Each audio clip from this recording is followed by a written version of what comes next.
And I'd like to do our meditation just a little bit differently today, where we partner with the activity of our breath in our hearts to allow ourselves to have a connected, radiant feeling, I guess, is what my hope would be. But because we're each individuals, we'll each have our own unique experience. And as with any meditation, feel free to allow your eyes to be open or closed. But the purpose is, just like when we work with chanting, we do spiritual conditioning. We allow ourselves to align or attune with a set of words that have meaning, and we begin to open a vibrational channel in our body. That's the purpose of chanting. So today with our meditation, what I'd like us to do is on our inhale, focus on increasing the sense of spirit that we are. On our inhale, focus on drawing the divine light that you are up and through you. And on your exhalation, allow the parts of you that no longer serve you in this moment to be released. And trust that in that release, because we may have our feet on the ground or our consciousness grounded, what no longer serves us will be melting into the Great Mother. And she is the key of transmutation. So the Great Mother will then take whatever no longer serves us and compost it, allowing for Spirit's effervescent glow to continue to be present. And so with that, we're just going to allow ourselves to listen to these words, and then we will come into the meditation. Are you singing? Or I just kind of said something that wasn't true. I was practicing releasing what no longer serves me. No, we're good. So allow yourselves to gently get comfortable in your chairs. Feel the experience of the chair connecting with your body. Be fully present and conscious where you are. Allow your mind to gently inhale and exhale with no focus on it yet. Allow your mind to recognize the comfort of being supported. Feeling your back supported, your legs where they are, and your hips and your thighs connected to the seat. As you inhale to allow Spirit to flow within you, you recognize a level of comfortability with your surrounding and adjust as needed. In your exhalation, you may release tension in your shoulders, tightness in your arms, a shallow breath. You may release a thought, a belief, a fear.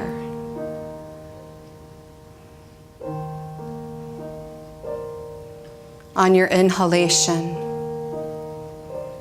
as you bring Spirit in, you may remember, I am more than I believe I am.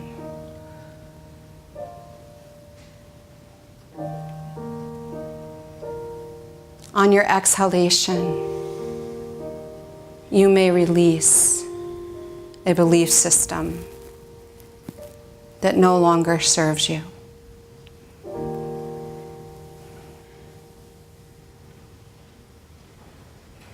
On your inhalation, as you draw Spirit up in through your feet as a warm feeling and curving over your knees and your hips, you may remember, I am eternal life. I am wisdom. I am glory.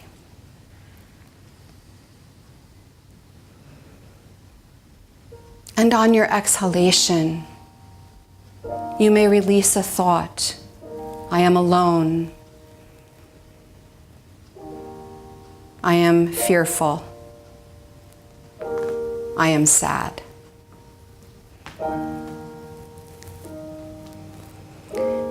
And on this next inhalation, you notice that your inhalation is so large that it allows the full lung capacity to grow. And your body reverberates with joy at the oxygen that is moving through you.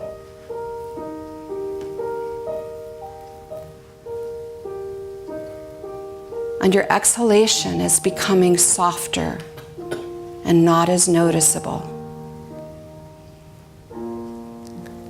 For the power of the Christ Spirit within you outshines all else. And as you take these next few moments to allow the inhalations to be present in your body, come into that place of joy in your heart and settle in love.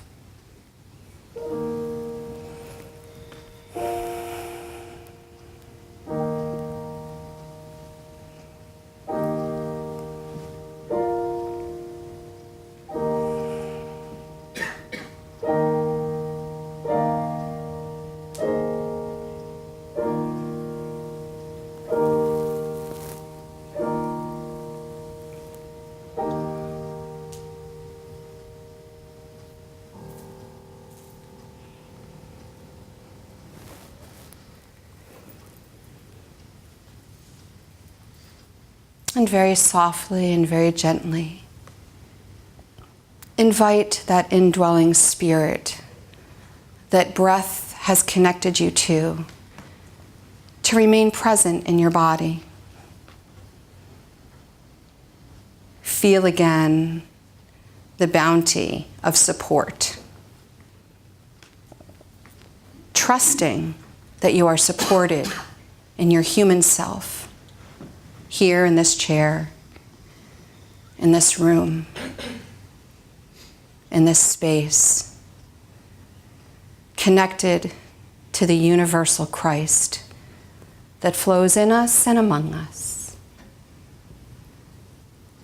Feel your feet on the ground, your hips present. Be conscious of your in-breath and your exhalation. Move your fingers, your toes. The joy in which you experienced is always available to you. In some ways, it's about remembering. In some ways, it's about forgetting. And allow yourself to be present here. Opening your eyes as you're ready.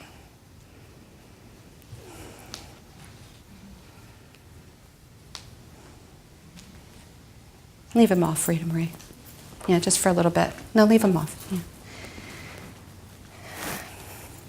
Did anybody notice anything around their inhalations or their exhalations that they'd like to share? Hold on before we do that. Because when we share, we probably need a mic, huh? So here, I'll give you that to run around with. Oh, no, I'll give... Sorry. If anybody has a sharing ever today, you're in charge. I'm in charge. You are in charge. Does anybody have a sharing that they'd like to share about their inhalation or exhalation experience? Well, I'll just share real quick. I felt very light, like a feather. Mm-hmm. And then I saw a pillow with feathers. I don't know why. But that was what I was experiencing. I was just feeling very light. Thank you. Thanks. I appreciate that. You should probably hold on to it. You might turn it off for a little while. As I was looking at what we were going to be speaking about today, I realized that as I kept unearthing it and peeling back the layers of it, what we were really going to be talking about were paradoxes. Because as human beings, we live in a paradox. And sometimes living in that paradox doesn't feel so good. It's very difficult, I think, sometimes for us to want to and have an investment in connecting into this Christ consciousness of beauty that we are, and yet also have what I would call the little t, the other truths that come in and impact us and bother us. So today we're going to kind of do a little bit of an explore.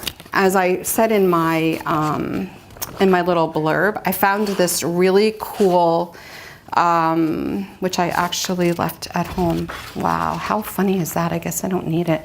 This really cool article written by Charles Fillmore. It was first published in 1927. And what gets me about this, because Charles Fillmore was called, this unity movement is a New Age movement, and it was called New Age because these were new thoughts for those time frames. But yet, if we read this stuff, it's really pertinent right here and right now. And that to me is always what's the most fascinating thing. And I remember at one point, because my introduction to Charles Fillmore came back when Joanne Burt was our LUT, and she would give us all these beautiful lessons on Charles Fillmore. And Charles Fillmore's dry. I mean, I get it, but I loved him. You know, if I could have married him, I would have shoved Myrtle out of the way, Cora out of the way, and I would have taken that one right on. Because I just thought he was amazing. Sorry, Tom. You didn't know that. Now the truth is out. And one of the things that I liked about him was because he had this really crystalline viewpoint. When he would talk about the spiritual law, it was pretty black and white. When you would live in listening to him, there was no ifs, ands, or buts. You either do the law and know that you're going to see this, or you don't do the law and recognize that whatever you're hoping for is not going to come true. And what he did is he looked at Jesus as this teacher to be able to give us some of this wisdom. Okay? And so in Charles Fillmore's words, he talked about the unity movement, the success of the unity movement being based on 5 parts, which I think Tom might have mentioned in his metaphysics, but I'm not sure. Theology, meaning about God. Cosmology, meaning that we have to become familiar with God's creation. Psychology, which is about the study of human nature. Mysticism, which is about mysteries. This guy, Ed Rabel, love his video. He spends a lot of time on this. He's like, what religion can't have mysteries? What part of our world doesn't have mysteries? As a matter of fact, we live our mysteries every day. We are the composite of our mystery. And then he goes on and on to talk about that. Like, was Jesus really born of a Virgin Mary? What's the answer? He says, I don't know. It's a mystery, because we don't know. We have a lot of things that we don't know. I keep saying to myself, I put Roundup on my garden. Why do these weeds still keep coming up? It's a mystery. I don't know. Now, if any guys have clues on that, Barbara, be free to give me some advice on that. Maybe my Roundup is outdated. Maybe I'm not following the letter of the law. I command you to death. I'm not sure. But I don't know. Roundup and Preen haven't worked for me either. Oh, Here, so. Okay. So maybe we need to connect with Charles Fillmore. It's the rain, I see. But we need that rain. We do. Okay. And then he talks about there's no original manuscripts. And that's really true. We don't have a crystal ball. Linda Allen, oh my gosh, she would call me almost once a week and she would say, why don't we have a crystal ball? Oh, I did out you. And you're welcome. And it's true. Has anybody else wanted that crystal ball? I have one at work, and I pull it out for people when they start being futuristic. It's a paperweight. But I pretend like it's a crystal ball. You ever get any answers in that? No. No. Did you ever get any answers in yours? No. No. No, it's an interesting thing. Yeah, you could turn the lights on. People might want to see. I don't know. I liked the dimness. I was good with that. Yeah, I mean, I think that part of our paradox of life is I really, really want to know, and yet, gee, I have to surrender into this thing called trust. Surrender is a difficult thing, right? Ethel, do you have surrender mastered? No, me neither. My PT said to me, he said, you know, the most difficult thing with you is going to be patience. And was that you? And those of you who do know me know, yeah, patience is not something that's going to, yeah, no, it's like, okay, let's get this done. Let's move it. You know, I believe that all things are possible, and I'm going to do that in 2 minutes, by the way. It's really okay. So this paradox that we live in is really about believing and faith in the absolute, and then our own human barriers or bondage. So that's actually where I began my thought of when I asked God, because this is kind of how it goes. God, what are we going to talk about? God gives me a little blurb, and then I kind of see what that's going to be. But you see, that was before the news broadcast of the suicide of Kate Spade and Anthony Bourdain. Did I say it right this time? I keep trying to make him Italian because... Are you guys aware of these two suicides in the news? Okay. And that had a lot of impact on me because there's a lot of mystery in the topic of suicide. There's not a lot of things that we know about it. There's not a lot of things that we can understand. And the one person that would hold the answers is gone. So it leaves a void, a vacancy in our human condition to try to make sense of something that makes no sense. Having worked with individuals who have had such deep pain that it wreaks havoc with their soul and their spirit, the thing that I do know about is pain. And that the pain of the heart is palpable. It's emotional. It actually can be very physical. And so I could not do a talk about paradox without visiting the paradox itself. Because what we've been growing here at Unity of Fredericksburg, my husband, Tom Capshew, would call a community of the heart. And if you're interested in why he would call it, it's in his writing here that I jacked from him. What he talks about in this thing called a community of a heart is the willingness to be vulnerable and fearless in being able to share truths that are scary. See, we could be what Charles Fillmore calls in this 1927 piece, we could be the 6-day-a-week people. And what he defines as a 6-day-a-week people, he says, you know, they come to church on Sunday and everything's great and we have our Sunday smile on and we put our Sunday best on and we're all dressed to the nines, but the other 6 days of the week, we're not connected. We're not connected to ourselves, we're not connected to our truths, we're not practicing this practical Christianity in our everyday world, we're disconnected. And when we spend the majority of the time disconnected, that one day a week when we come in here, we're filled with, this is me, Christine, talking, not Charles now. We're filled with a mask. We're filled with a false sense of self, where people say, how are you today? And what's your knee-jerk reaction?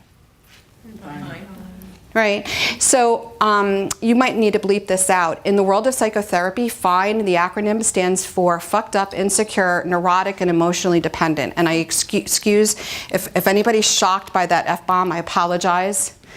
But that's what it stands for. So look at what you're affirming for yourself when we say we're fine. What if I say I'm good instead? I'll have to come up with one. Thanks, Rita Marie. I like being pushed to the edge, that's okay.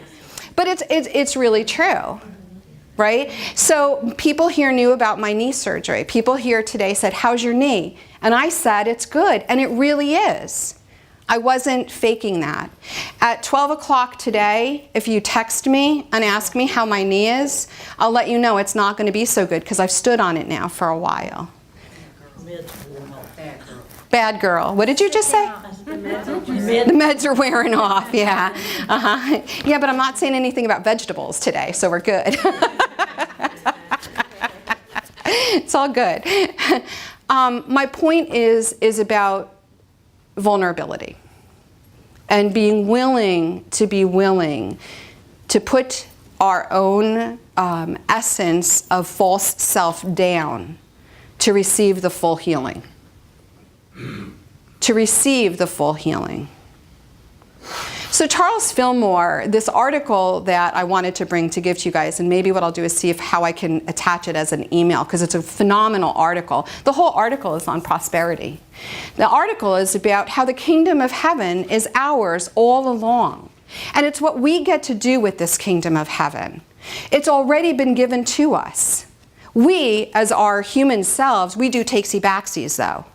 We use our yeah but names. We adopt this thing called fear consciousness. We think with limitation. That's what we do. Now, there is something called realistic experiences or thinking. For an example, here we are looking for a new building. Well, what about if we didn't ask some difficult questions, like the boundaries in which we can live, our finances, who can help support this, who are the people that will show up on moving day? Same thing with our picnic. Who's going to be here to move, to help us with setup and takedown on our picnic? These are all concrete questions that need to be answered and delivered, but they don't mean that they define us. Because Charles Fillmore, in his prosperity works, would say to us that we want to learn how to see rightly, which isn't with our human consciousness, it's with our elevated consciousness. It's when we turn our eyes to God and we remember that all things are given to us. Back to paradox. Isn't that a little difficult when your heart is wounded? Isn't that a little hard when your heart is like, no, I can't do that, I don't know how to do that? How many people in this room, and you don't have to raise your hand if you aren't comfortable doing so, but ask the question of yourself. How many people in this room feel that their lives narrow when they're becoming overwhelmed with things to do, with scary feelings, with tasks? Yep, people are brave. Yeah. You go, girls. And guys, sorry. Yeah. It was the collective. It's true, right? And I have to say to you, one of my statements that comes up in my head is nobody will be there to help me. I'm alone. Like, I have some really wonderful thoughts. It's scary to be in my brain. Really? You can share mine. No, I'm not sure that's any better. I'll do, what is it, the devil that you know is better than the devil you don't know, right? I'll stay with my own little devil here, thank you. Many years ago, and I don't remember what year this is, Linda and Alan and I did a thing called the Unbreakable Heart. And the reason why we did this Unbreakable Heart thing is because we had spent a lot of time researching the heart, the human heart, the pumping of the heart, and all this other fun stuff. The point that I'm making isn't about all of that. The point that I'm making is that what we realized is that when we lead with our wound and we put the wound forward, that's the time of the healing. That's the time of the healing. It's when we hide behind the wound that we can't show up for the benefit and for the healing. A great example of that is that vulnerability that says, my heart is so hurt that I'm afraid to be alone tonight. My heart is so hurt, I am afraid to be alone tonight. I don't remember who I am. Can you help me remember who I am in prayer? See, the reality is our beautiful alignment with our unity principles provides us with the healing moments that we need when we live in the paradox. But to ignore the part of the paradox where the pain is does not allow the depth of the healing to come through. How many people in this room think that they have a talent to share? Do you know what your talents are? You don't have to say them out loud. Can I share? Because this is the other thing that Charles Fillmore discusses in this 1927 item. The parable of the talents. For it will be like a man going on a journey who called his servants and entrusted to them his property. Are you familiar with this? Yep. Yeah? Yep. No? Cool beans. Thank you. To one he gave 5 talents, to another 2, and to another 1, each according to his ability. And then he went away. He who had received the 5 talents went at once and traded with them, and he made 5 talents more. So also he who had the 2 talents went out, and he made 2 talents more. But the one who had received the 1 talent went out and dug in the ground and hid his master's money. Now, after a long time, the master of those servants came and settled the accounts with them. And he who had received the 5 talents came forward, bringing the 5 talents more, saying, Master, you delivered to me 5 talents. I have made 5 more. His master said to him, Well done, good and faithful servant. You have been faithful over a little. I will set you over much. Enter into the joy of your master. And he also, who had 2 talents, came forward and saying, Master, you delivered to me 2 talents. I have made 2 talents more. His master said to him, Well done, good and faithful servant. You have been faithful over a little. I will set you over much. Enter into the joy of your master. He also, who had received the 1 talent, came forward saying, Master, I knew you to be a hard man, reaping where you did not sow, gathering where you scattered no seed. So I was afraid, and I went and hid your talent in the ground. Here you have what is yours. But his master answered him, You wicked and slothful servant, you knew that I reap where I have not sown, and gathered where I scattered no seed. Then you ought to have invested my money with the bankers, and at my coming I should have received what was my own with interest. So take the talent from him and give it to him who has 10 talents. For to everyone who has will more be given, and he will have an abundance. But from the one who has not, even what he has will be taken away. And cast the worthless servant into the outer darkness. In that place there will be weeping and gnashing of teeth.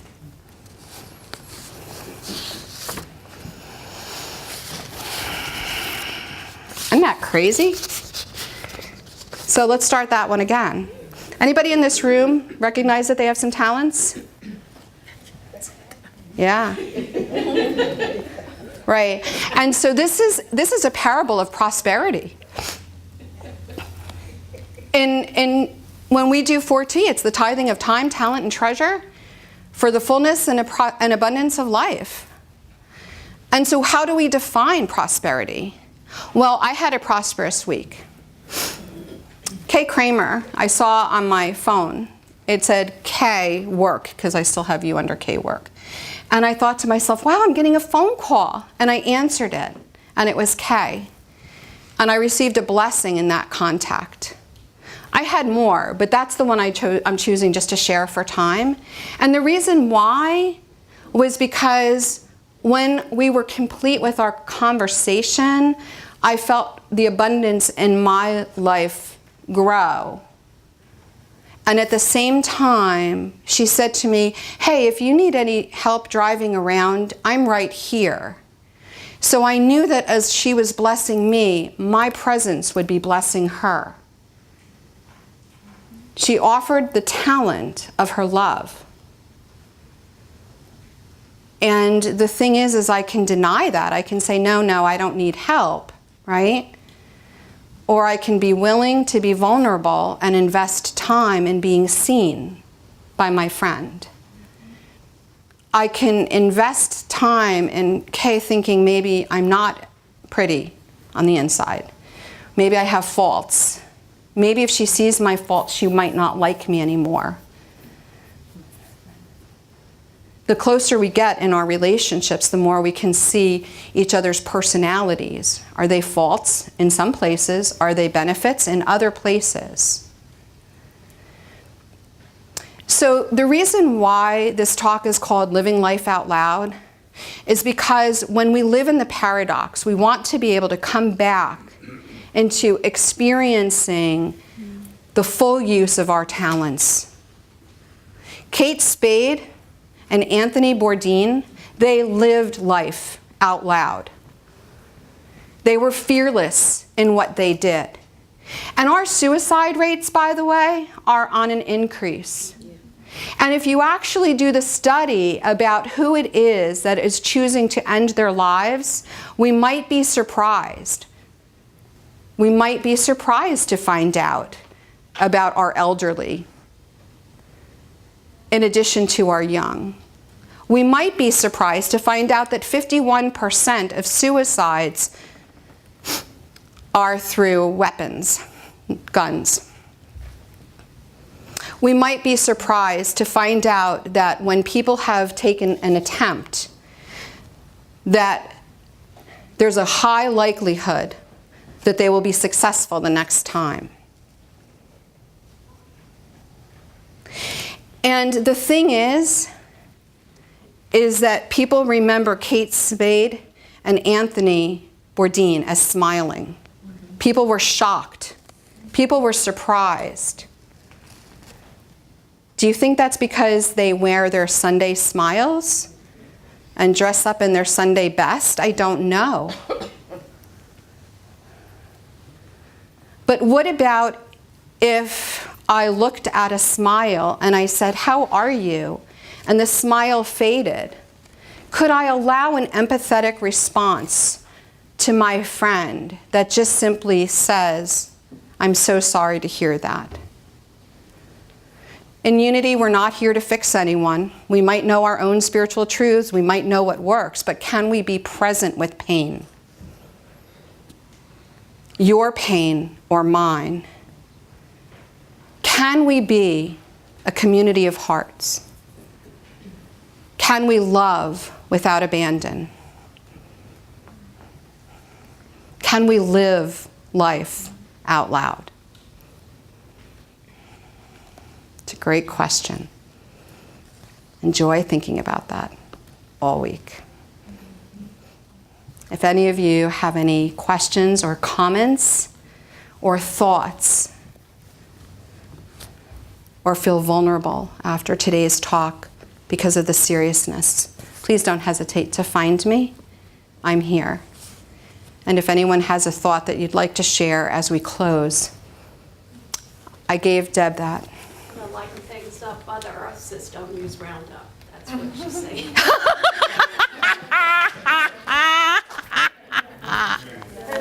No, did you hear her? Yeah, she said don't use Roundup. Mother Earth is talking to me. Yeah. Anybody else have any comments or things you want to say? I really appreciate your love and your attention today. And you guys are a beautiful community, and I'm grateful to be able to be real and vulnerable with you. Thank you.